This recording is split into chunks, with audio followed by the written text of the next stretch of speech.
Good morning, सुप्रभात। आज हम लोग यहाँ पर ट्रेनिंग के लिए आए हैं। जैसा कि आप देख रहे हैं यहाँ पर स्क्रीन पे सामने ट्रेनिंग लिखा हुआ है और ये ट्रेनिंग एक विशेष पर्पज के लिए दी जा रही है लोगों को। आज के समय पे मुझे लग रहा है हर ग्रुप के हर एज के लोगों को ट्रेनिंग की आवश्यकता है। वो स्टूडेंट हो, वो प्राइवेट सेक्टर के एम्प्लॉय हो या वो गवर्नमेंट सेक्टर के एम्प्लॉय हो, ट्रेनिंग की बहुत आवश्यकता होती है क्योंकि टाइम टू टाइम एक ट्रेनिंग दी जाती है जिससे कि हम किसी भी वर्क को अच्छे से परफॉर्म कर सकें। यानी कि जब कोई भी जॉब कर रहे होते हैं, कोई भी कार्य कर रहे होते हैं, उस दौरान हमारे अंदर कहीं ना कहीं निगेटिविटी आ जाती है या इन्वायरमेंट से कुछ ऐसा हो जाता है जिससे कि हम उस वर्क को बहुत अच्छे से परफॉर्म नहीं कर पाते हैं। तो इसीलिए इस ट्रेनिंग को दिया जा रहा है लोगों को। इसमें स्पेशली हम यहाँ पर पर्सनालिटी डेवलपमेंट की ट्रेनिंग दे रहे हैं, कम्युनिकेशन स्किल डेवलपमेंट की ट्रेनिंग दी जा रही है और आज हम यहाँ पे ट्रेनिंग की बात करने जा रहे हैं। तो इसके साथ ही साथ कुछ चीज़ों को ध्यान देना बहुत जरूरी है। इसके पहले हम समझते हैं कि पर्सनालिटी क्या होती है, पर्सनालिटी इतना आवश्यक क्यों। यानी कि पर्सनालिटी यानी कि हमारे व्यक्तित्व का क्या रोल है। यानी कि ट्रेनिंग में या किसी भी टास्क को परफॉर्म करते समय पर्सनालिटी का रोल बहुत ज्यादा होता है। यानी कि आप किस तरीके से दिख रहे हैं, आप किस तरह के इंसान हैं, यह बहुत जरूरी है। क्योंकि अगर हमारे अंदर मॉरलिटी नहीं है, ऑनेस्टी नहीं है, तो हम किसी भी कार्य को ईमानदारी से नहीं करते हैं। और आज मुझे लगता है कि हर एक सेक्टर में इसकी जरूरत है। अगर हम अपने भारत को विकसित बनाना चाहते हैं तो इसके लिए खुद का विकास करना होगा, खुद के मेंटल यानी कि अपनी मानसिक क्षमता को बढ़ाना होगा, शारीरिक रूप से स्ट्रांग रहना होगा। इसलिए आज हम आपको कुछ बॉडी लैंग्वेज के बारे में थोड़ा सा बताएंगे और पर्सनालिटी, कम्युनिकेशन और बॉडी लैंग्वेज इन सब के बारे में बताते हुए कई सारी चीजों पे हमको आज ध्यान देना है। तो चलिए पहले हम समझने की कोशिश करते हैं कि पर्सनालिटी क्या होती है। Personality in the sense is what, personality क्या है? व्यक्तित्व का विकास। पर्सनालिटी यानी कि आप किस तरह के इंसान हैं, किस तरह के इंसान है, यानी कि आप किस तरीके से दूसरे से व्यवहार करते हैं, आप किस तरीके से दिखते हैं। अगर हम कहें पर्सनालिटी में क्या क्या आता है, यानी कि हम किस तरीके से दिख रहे हैं, यानी कि आपका ड्रेसअप यानी कि ड्रेस कोड, आप किस तरीके से दिख रहे हैं, यह बहुत महत्वपूर्ण है। ये हम लास्ट लेक्चर पे बात कर चुके हैं। आज दोबारा से वो जो स्टूडेंट जो नहीं आ पाए हैं ट्रेनिंग में, आज दोबारा से ट्रेनिंग में आए हुए हैं, तो उनको फिर से मैं बताना चाहता हूँ कि आप जहां पे भी यानी कोई भी आप वर्क कर रहे हैं, चाहे वो मार्केटिंग सेक्टर हो, चाहे वो बिजनेस हो या कुछ भी परफॉर्म कर रहे हैं, वहां पे आपका ड्रेस कोड बहुत महत्वपूर्ण है। किसी भी प्रोफेशन में ड्रेस कोड बहुत महत्वपूर्ण होता है। क्यों? क्योंकि आपको सामने वाला इंसान देखता है तो उसका प्रभाव यानी कि आपका प्रभाव उसके ऊपर जरूर पड़ना चाहिए, फॉर्मल होना चाहिए। अगर मैं कहूं कि मैं कौन से ड्रेस में हूं तो आप क्या कहेंगे? कौन सी ड्रेस है मेरी? फॉर्मल ड्रेस में। तो इसलिए आपको भी फॉर्मल होना चाहिए, यानी कि आपकी आइडेंटिटी, आप बिल्कुल अलग दिखें। जिस समय आप जिस टास्क को परफॉर्म कर रहे हैं, जब कभी किसी से बात करने जाते हैं या किसी से मिलने जाते हैं, उस समय आपको बिल्कुल ही फॉर्मल ड्रेस में रहना है, कोशिश करना है। यानी यही आपकी पर्सनालिटी को शो करेगा। यानी कि ड्रेस कोड के साथ साथ आपका कलर्स भी बहुत महत्वपूर्ण होते हैं। जो भी आप जिस कलर का कपड़े पहनते हैं, कोशिश करिए कि आप प्लेन कपड़ों को धारण करें। कोशिश करिए कि उसका कलर बहुत ज्यादा हाईलाइटेड ना हो, जितना ही कम लाइटेड कपड़े पहनेंगे उतना अच्छा होगा। फॉर्मल रहिए। फिर इसके बाद हम बात करेंगे कम्युनिकेशन की। इसकी बात करने जा रहे हैं कम्युनिकेशन की। अगर आप दिखते अच्छे हैं यानी कि आप फॉर्मल में हैं, फिर बात आएगी भाई बोलने की, और उससे पहले बात आएगी ना बोलने की। यानी कि आप जब पहली बार किसी से मिलने जा रहे होते हैं तो आपको कोई देखता है या कोई भी स्टूडेंट आ रहा होता है या किसी भी व्यक्ति से मिलते हैं, तो सबसे पहले जो प्रभाव डालती होती बॉडी लैंग्वेज। यानी कि आप जब बोलते नहीं हैं तब, यानी कि आपका पोस्चर कैसा है। अभी आप बैठे हुए हैं, आप सभी लोग बैठे हुए हैं और सभी लोग बैठे हैं, लेकिन सभी का पोस्चर अलग अलग है कि नहीं है? यस और नो? यस। तो पोस्चर हमारे लिए बहुत महत्वपूर्ण होता है। यानी कि पोस्चर का रोल क्या है मैं आपको बताता हूं। पोस्चर का हिंदी में अर्थ क्या होता है? मुद्रा। पोस्चर क्या होती है? मुद्रा। हम कम्युनिकेशन एक दूसरे से करते हैं, हम कम्युनिकेशन ईश्वर से भी करते हैं, हम कम्युनिकेशन खुद से भी करते हैं, यानी कि इंटरनल एंड एक्सटर्नल। हम खुद से बातें करते हैं कि नहीं करते? लेकिन हम जब बातें करते हैं, खुद से जब कम्युनिकेशन करते हैं तो कितना अच्छा करते हैं। यानी हम ईश्वर से जब बात करते हैं, सुबह उठकर प्रार्थना करते हैं, तो क्या करते हैं? कम्युनिकेशन ही तो करते हैं। यानी कम्युनिकेशन का बहुत बड़ा रोल है। सुबह उठकर एक अच्छा कम्युनिकेशन ईश्वर से करना बहुत जरूरी है। खुद से अच्छा कम्युनिकेशन करना बहुत जरूरी है। जब हम ऐसा कर पाएंगे, यानी कि सुबह की शुरुआत अगर अच्छी करते हैं, तब जाके वो चीजें और इफेक्टिव प्रभावशाली होंगी। चलिए, बॉडी लैंग्वेज में हम बात करेंगे तो मुद्रा, यानी कि जब हम प्रार्थना कर रहे हैं तो विशेष मुद्रा में बैठते हैं, यानी कि वो ध्यान मुद्रा हो, वो ज्ञान मुद्रा हो, कोई भी मुद्रा जब ईश्वर से कम्युनिकेशन करते हैं। और जब हम बैठे होते हैं तब भी हमारा एक पोस्चर होता है। हम पढ़ाई कर रहे हैं तो उसका भी अलग पोस्चर होता है। जब हम खड़े होकर प्रेजेंटेशन दे रहे होते हैं तब एक अलग पोस्चर होता है। अभी हमारा पोस्चर क्या है? देखिए, मैं यहाँ खड़ा हूँ और आप सभी से बात कर रहा हूँ, तो ये एक तरीके का रिप्रेजेंटेशन है, एक तरीका प्रेजेंटेशन है।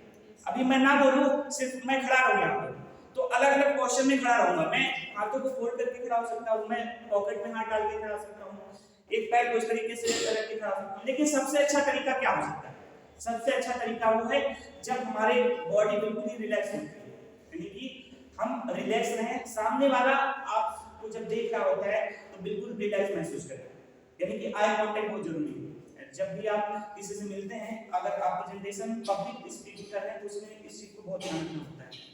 आई कांटेक्ट, यानी इक्वल आई कांटेक्ट बहुत जरूरी होता है। कम्युनिकेशन जब भी कर रहे होते हैं तो बॉडी लैंग्वेज भी ध्यान रखना होता है कि इक्वल आई कांटेक्ट हो। जब आप पब्लिक में बैठे हैं, पब्लिक में लोगों से बात कर रहे हैं, पब्लिक प्रेजेंटेशन कर रहे हैं, और जब भी वन बाय वन कम्युनिकेशन होता है तब भी वहां आई कांटेक्ट बहुत जरूरी होता है। आपने देखा होगा कि जब दो लोग आपस में बात कर रहे होते हैं तो जब तक आई कांटेक्ट नहीं होता तब तक अच्छे से बात नहीं हो पाती। आई एम राइट और रॉन्ग? तो इस बात का ध्यान रखना है। पोस्चर की बैठने की मुद्रा को ध्यान रखना है, आपको 90 डिग्री पे बैठना है, और उस पोस्चर को अगर आप मेंटेन कर रहे हैं तब जब अब जो कम्युनिकेशन होगा बहुत अच्छा कम्युनिकेशन होगा। पोस्चर अगर अच्छा है तो। दूसरा आता है जेस्चर। जेस्चर का मतलब होता है हाव। जेस्चर का मतलब क्या होता है? हाव, यानी कि यहाँ पे बॉडी मूवमेंट आ जाता है। अभी हम बॉडी मूवमेंट की बात नहीं कर रहे हैं, पोस्चर में बॉडी मूवमेंट नहीं होता है, यानी कि आप किसी भी एक मुद्रा में बैठे, किसी एक मुद्रा में रहते हैं, चाहे वो बैठे हों चाहे वो खड़े हों। अब इसके बाद आता है मूवमेंट, यानी हैंड का मूवमेंट। कब मुझे हाथों को मूव करना है, कब मुझे लेग्स को मूव करना है, कब मुझे आई बॉल्स होती है ये भी मूव करती कि नहीं होती। फेस का एक्सप्रेशन ये भी बहुत महत्वपूर्ण होता है। जब आप किसी से बात कर रहे होते हैं, यानी कि आपके चेहरे पर हल्की सी स्माइल होनी चाहिए, क्योंकि जब आप सुबह किसी से मिलते हैं, अगर आप चेहरा ऐसा बना है, एक रोने वाला चेहरा है ना, सुबह उठे में तो ताजगी होनी चाहिए नहीं होनी चाहिए, यानी आपके फेस में अच्छी स्माइल हो। जब आप मिले तो दूसरे को एक एनर्जी मिले, क्योंकि सुबह आपकी एनर्जी का लेवल तो हाई है, और सुबह एनर्जी को डाउन कर दिया तो सुबह डाउन नहीं करना है, एनर्जी का लेवल हाई है और पूरे टाइम पे एनर्जी बनी रहेगी जब आप अच्छे पोस्चर में रहेंगे तब। मेरी बात समझ आई कि नहीं आ रही है? यानी कि पोस्चर का बहुत बड़ा रोल है। अगर सही पोस्चर में रहेंगे, ठीक तरीके से कम्युनिकेशन करते हैं, तो आपकी एनर्जी का लेवल हमेशा मेंटेन रहेगा। आप कभी भी अपने आप को थका हारा महसूस नहीं करेंगे।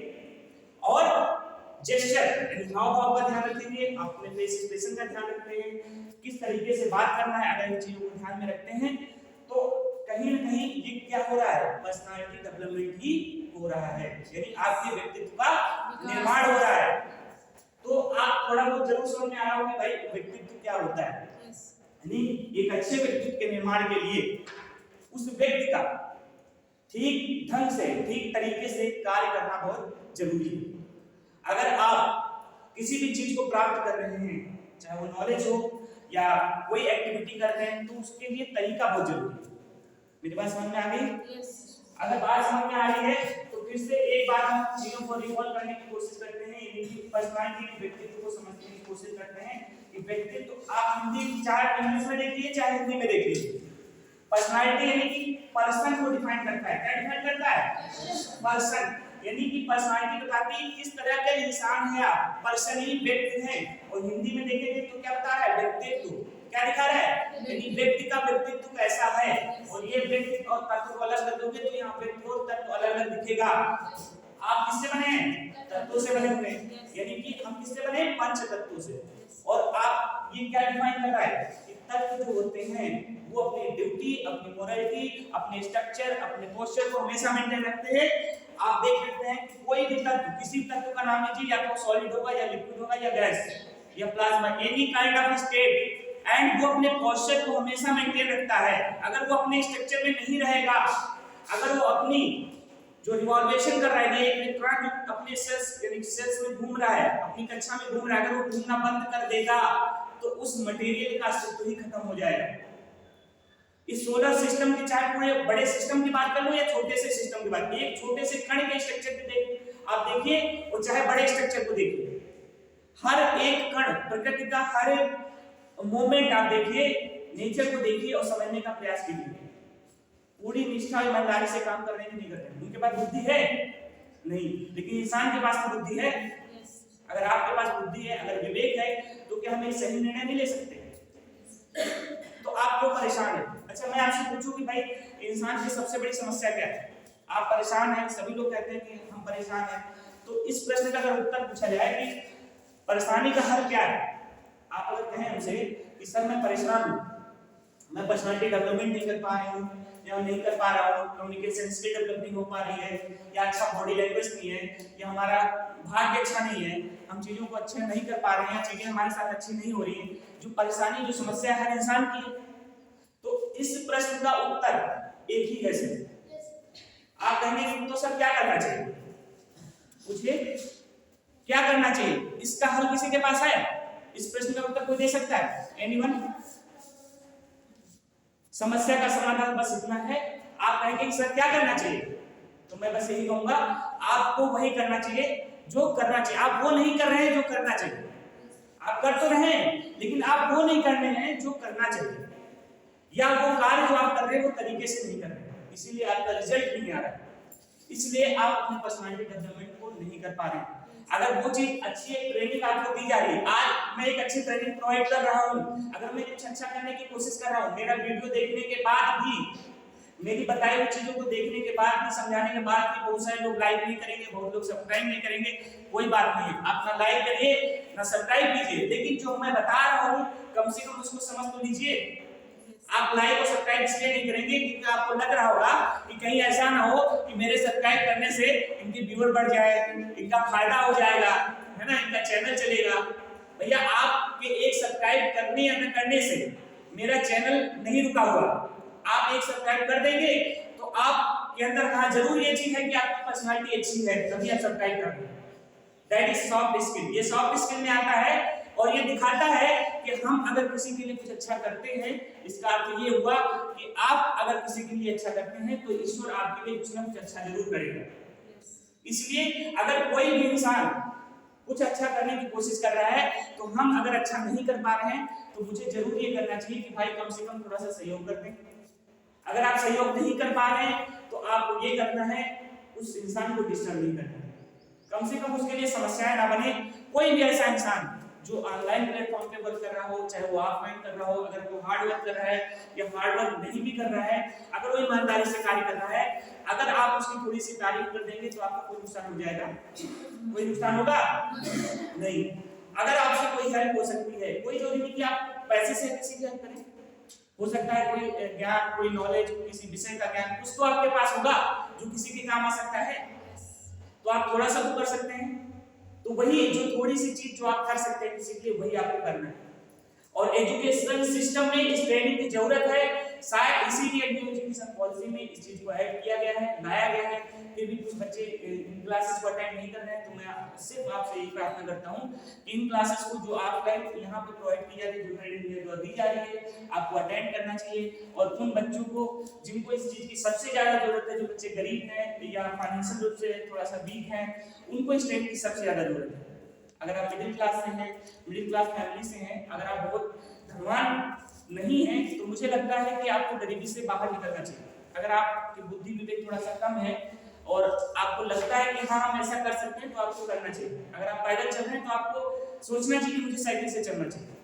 अगर आप साइकिल से चल रहे हैं तो आपको सोचना चाहिए कि नहीं अब मुझे भाई बाइक से चलना चाहिए। अगर बाइक से चल रहे हैं तो आपको सोचना चाहिए कि नहीं मुझे भी फोर व्हीलर से चलना चाहिए। अगर आप सोच सकते हैं तो एक दिन ऐसा आएगा जिस दिन आप फोर व्हीलर में बैठे हो। लेकिन आज अगर आपका माइंडसेट, अगर आपने खुद की सैलरी डिसाइड नहीं की, आपसे लोग पूछते हैं कि भाई कितनी सैलरी लोगे, तो आप कहते हैं 8,000 7,000। आपसे कोई पूछता है और आप अपनी वैल्यू कितनी लगाते हैं, तो आज वो बच्चे जो खुद की वैल्यू नहीं समझते हैं, जो खुद की वैल्यू नहीं बना पा रहे हैं, तो ये समझ लीजिए कि आपकी कोई भी वैल्यू नहीं करेगा। इसलिए अपनी वैल्यू बढ़ाइए। यानी आज आप अगर 8,000 से स्टार्ट करते हैं तो कल आप सपना देख सकते हैं कि मैं 8 लाख कमा सकता हूं। अगर मैं आज कहता हूं कि भैया मैं आज 15,000 कमा रहा हूं, मंथली मेरी इनकम 15,000 है, तो मैं 15 लाख का सपना देख सकता हूं। मैं आपसे पूछूं कि आप सपना देख सकते हैं? क्या आप कह सकते हैं कि सर मैं 15 लाख कमा सकता हूं या मैं 15 लाख कमा सकता हूं? कोई है यहाँ पे? क्योंकि आपने ये नहीं सोचा, आपने आज तक ये भी नहीं कहा कि मैं 8,000 भी कमा सकता हूं। तो जिस दिन आप ये सोच लेंगे कि हाँ सर मैं आज 8,000 कमाने का सपना देख सकता हूं, आज मैं 10,000 कमा सकता हूं, मंथली इनकम मैं इतनी जनरेट कर सकती हूं, आपको सोचना चाहिए। अगर आप ऐसा सोच नहीं सकते इसका मतलब ये हुआ कि आप अपना खुद का निर्माण अच्छा नहीं कर रहे हैं, क्योंकि आप अपना पर्सनालिटी पे ध्यान नहीं दे रहे हैं। आपको इसकी जरूरत है, आपको ट्रेनिंग की जरूरत है। अगर आप ट्रेनिंग नहीं करेंगे तो इस तरह की ट्रेनिंग भविष्य में आप समझ लीजिए कि बहुत कम। आप ये बताइए कि आपके पूरे इस एजुकेशन सिस्टम में आज जो भी चीजें आपको प्रोवाइड हुई वो क्या इस तरह की मिली? अगर आप कोई अच्छी चीज मिल रही है तो उसको अटेंड करना चाहिए। इसी के साथ हम अपनी क्लास को वाइंड अप करते हैं और मुझे बहुत अच्छा लगा आप लोगों से बात करके। मुझे पूरी उम्मीद है कि जो भी चीजें सिखाई गई बताई गई हैं उन चीजों को फॉलो करेंगे। Thank you.